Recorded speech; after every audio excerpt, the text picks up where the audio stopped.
What? What? What the hell is this? Harumph. I didn't get a harumph out of that guy. Give the governor harumph. Harumph! You watch your ass. I see you shiver with anticipation. Let the show begin. Hey everybody, this is David Heretic coming at you with another edition of Reactions, Reviews, and Rants. And tonight, alright, we're coming back to U2. Yes, indeed, U2 fans feeling you. Come on now. Here we go. Before we go any further, for those of you who are feeling inclined to doing all of the clicks and the likes and the bibbidi-bobbidi-bop, do me a favor before you do all that stuff. Please watch the whole video first, okay? Give me a chance to actually earn those clicks and likes. Now, after the video's done, if you still feel like doing all those clicks and likes, then by all means, feel free to click away. This comes as a request from Steve Smith, and this is actually one of Steve's 3 prioritized requests for the month of July for being a gold tier member on the Patreon page. So, here you go, Steve. Hope you enjoy the show. Steve wanted to see me react to this. It is U2 with a song entitled Red Hill Mining Town. Now, have I heard this song before? No, I have not. To the best of my knowledge, this does not resonate with me in any way, shape, or form. However, there's always a possibility I may have heard this song in passing and I just don't realize it. So as always, if I start listening to the song and I suddenly go, oh, wait a second, I've heard this song before, I'll let you know. That's the truth. You know me, I'm going to be honest with you guys. Let's see, this was posted by U2, no surprise there, and the video has 5.7 million views. It'll get you there. Other than that, there's really nothing else left to say. A link to the original video will be down below in the video description for your viewing pleasure at your leisure. Let's get started. What do you say? Are you ready? Are you ready? Because here we go. All right, here we go. U2, Red Hill Mining Town. Cool. All right, let's do this. All right, boy, let's do this.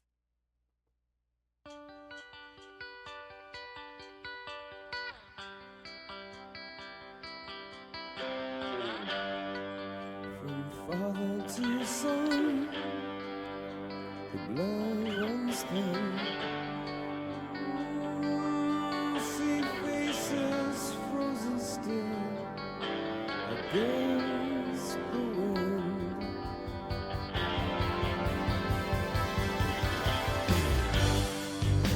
The seam is split, the cold face cracks, the lines are long, there's no going back. Through hands of steel and heart of stone, our Labor Day has come and gone.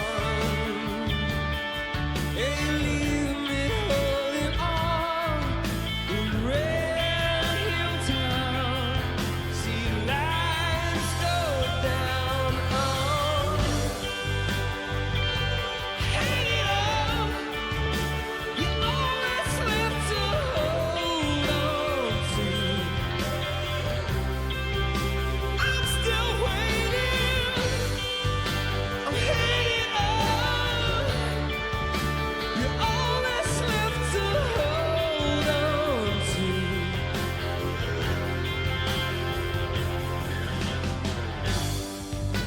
The glass is cut, the bottle run dry, our love runs cold.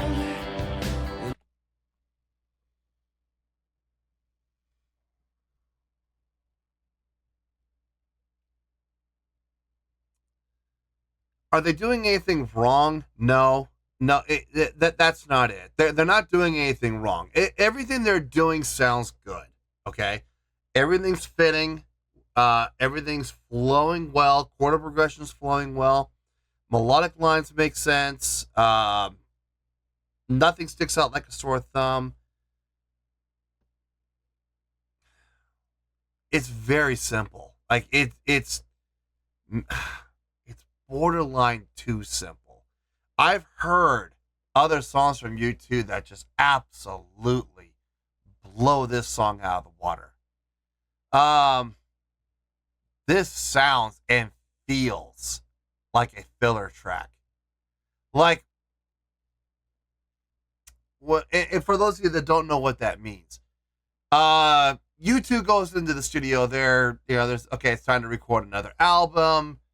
So here you go, and they write, they write a grand total of 40 songs.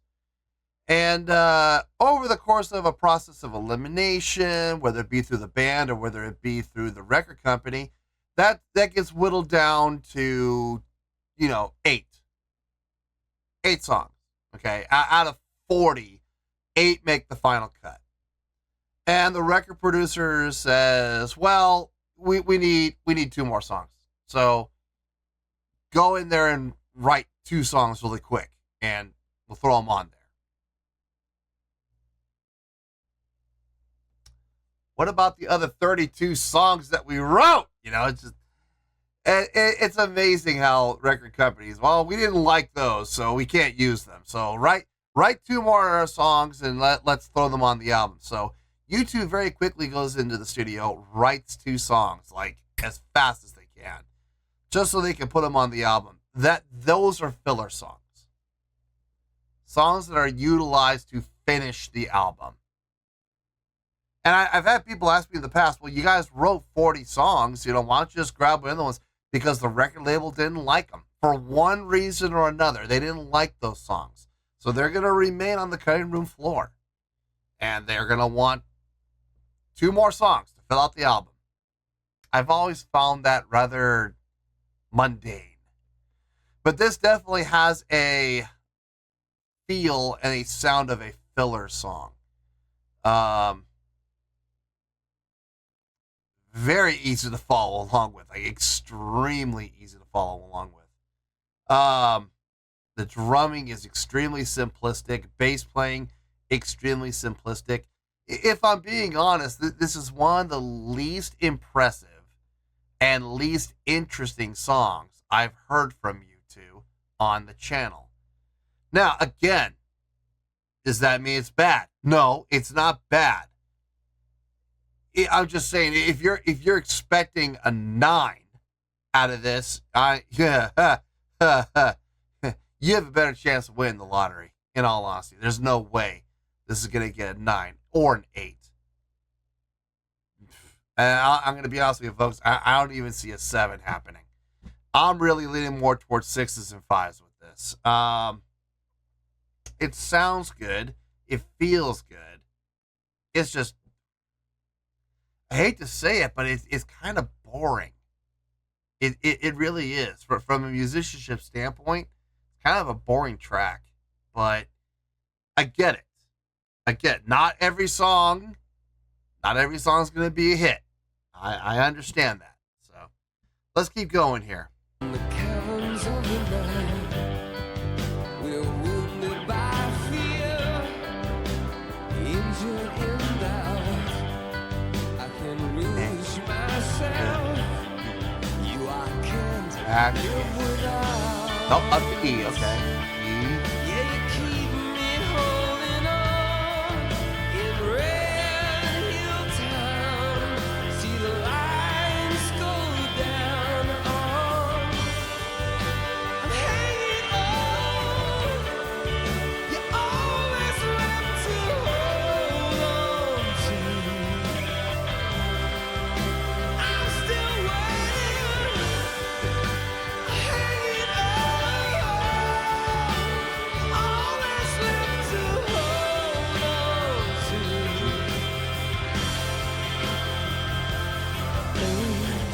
Back to the end. Will scorch the earth, set fire to the sky.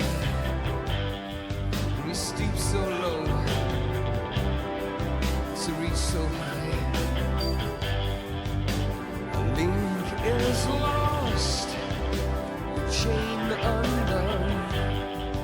We wait all day for night to come, and it comes like a hunted child.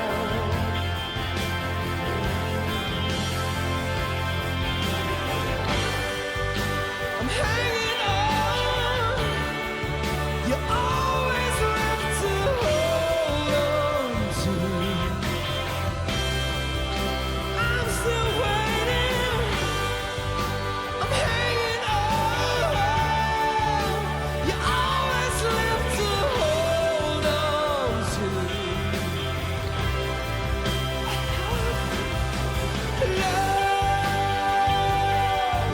slowly stripped away. Love seen us by the day. Hanging on. Let's go out on a red hill. Let's go down on a red hill. Let's go down a red hillside.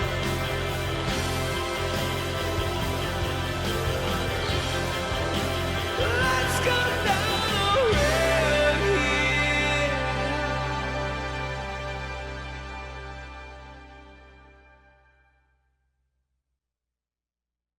Like I said, they didn't do anything wrong. They did absolutely nothing wrong. Everything they did made sense. Everything sounded good. It just, man,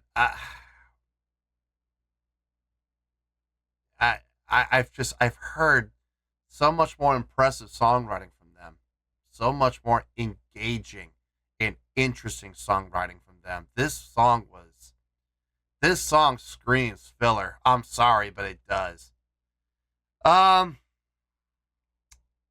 Let me get my thoughts together. I'll see you in the review, and we'll talk about it. Well, there you go, folks. That was U2 with Red Hill Mining Town. This was a request from Steve Smith. And this was actually one of Steve's 3 prioritized requests for the month of July for being a gold tier member on the Patreon page. So, there you go, Steve. Hope you enjoyed the show. Let's just get to it. Let's just get to it. And as they say, rip off the Band-Aid.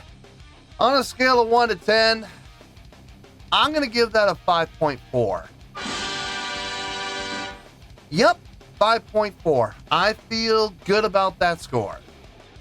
Let me tell you why. Why? Okay, first things first, a 5.4. What does that mean? Everybody, calm down. It's not as bad as you might think, okay? A 5.4 would translate to an okay scale rating because overall, I think the song is okay. It's not bad. It's okay. It would also get 3 out of 5 stars and a C+ letter grade. So there you go. A 5.4, okay scale rating, 3 out of 5 stars, and a C+ letter grade. Now, how did I come up with that score? Boy, so glad you asked. I'm going to be honest with you, folks. When it comes to all of the songs I've heard on the channel from U2, this is probably going to be one of the least memorable ones I've heard. It was certainly one of the least interesting. Now, here's the thing. They didn't do anything wrong, okay? There was absolutely nothing about the song that they did wrong. Everything sounded good. Everything flowed. Nothing stuck out like a sore thumb. It had a pretty decent groove to it, okay? Decent, not great, but had a pretty decent groove to it. I mean, it had all the typical U2-isms in there. I mean, Adam and Larry were locked in with each other. Clearly, I mean, it was pretty obvious they were. With a song as simplistic as this, they better be locked in with each other. Edge's guitar playing, it was simple. Even by Edge's own standards, this was pretty simplistic. Even the effects he had on there really weren't all that attention-getting. Probably the most attention-getting thing about this song was Bono's vocals, and even then, I've heard better from him. I absolutely have. This song screams I'm going to say this word, and I know there's a really good possibility I'm going to trigger a whole lot of YouTube fans, but quite frankly, I don't care. This song screams mediocrity. Now, here's the thing. Not every song on every single album is going to be a hit, okay? There are going to be the hit songs. There are going to be the fan favorites. There's going to be the songs that do really well in certain circles. And then there's going to be what we call in the industry filler tracks, okay? And though I already spoke at length about what a filler track is. If you missed it, go back and watch the reaction, and you'll hear me talk about filler tracks and explain what they are in great detail. This song seems to me, it sounds like, it feels like a filler track. A song that was put on the album at the last minute just to fill it out. The record producer wants even 10 songs or 12 songs, and we only have 8 or 9, you know? So we gotta get in the studio and we gotta record some tracks to make the studio execs happy, okay? So, I don't know, man. The song just didn't feel like it really went anywhere. There was no hook in this song. I kept looking for something in the song to grab me, sink its fangs into me, sink its talons into me, something that would make the song memorable, and nothing even remotely close. But again, they didn't do anything wrong. They didn't do anything that sounded bad. I mean, everything sounded pleasing to the ear, but there's a difference between being pleasing to the ear and hooking you. You know what I mean? This song, like, I'm trying to remember. I just heard the song literally 5 minutes ago. I'm trying to remember any of the melodic lines, any of the chordal progressions in the song. I'm not. I'm really not. I mean, I heard it, I listened to it, but nothing struck me. Nothing grabbed me, which is unfortunate. But like I've always said on the channel, you're not going to... Listen, not everything... I use this baseball analogy. I love using this baseball analogy. Every time you come up to bat, you are not going to hit a home run. I'm sorry, you're just not. There's not been one player in the history of baseball who has hit a home run every single time they've gone up to bat. Sometimes you hit a single. Sometimes you manage to get a double or even a triple. Sometimes you fly out. Sometimes you line out. Sometimes you ground out. Sometimes you get walked. Sometimes you get hit by a pitch and you take a base. Sometimes you get struck out. I mean, I'm sorry, but that is reality. You're not going to hit a home run every time you come up to bat. If you think about this, out of 163 games, let's say on an average, you have 4 at bats, right? Let's say it's 320, that's 640 at bats, roughly. Okay, let's say roughly 640 at bats. If you manage to hit a home run 10% of the time, 10%, 1 out of every 10 at bats, if you manage to hit a home run 10% of the time, that's amazing. That is absolutely phenomenal. But how many batters can say they do that? Not many. Not many players can. So it comes down to just attempts versus results. And whenever you write an album, you're going to have those songs. 10 songs on an album.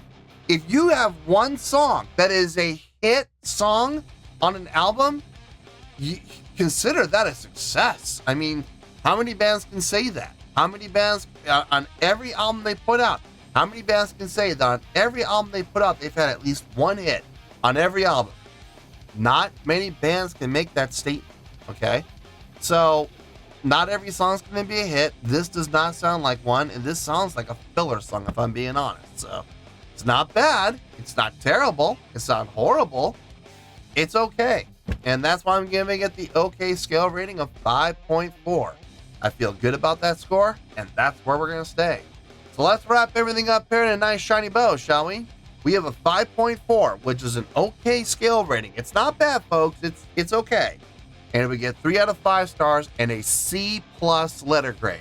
Take your pick. I don't care, whichever one of those floats your boat. Final word, final score, I have spoken. Well, that's going to do it for this edition of Reactions, Reviews, and Rants. Hope you all enjoyed the show. Hope I was able to entertain you. If I was able to put a smile on your face and brighten your day, then I did my job, and I'm so glad I could do it. If you guys feel like joining the fan base, go ahead and click on that button down there. If you guys want to like the video, go ahead and like the video. If you guys want to ring the bell, go ahead and ring the bell. It honestly doesn't make any difference at all to me, but if you guys feel like doing these things, well then, by all means, feel free to do so.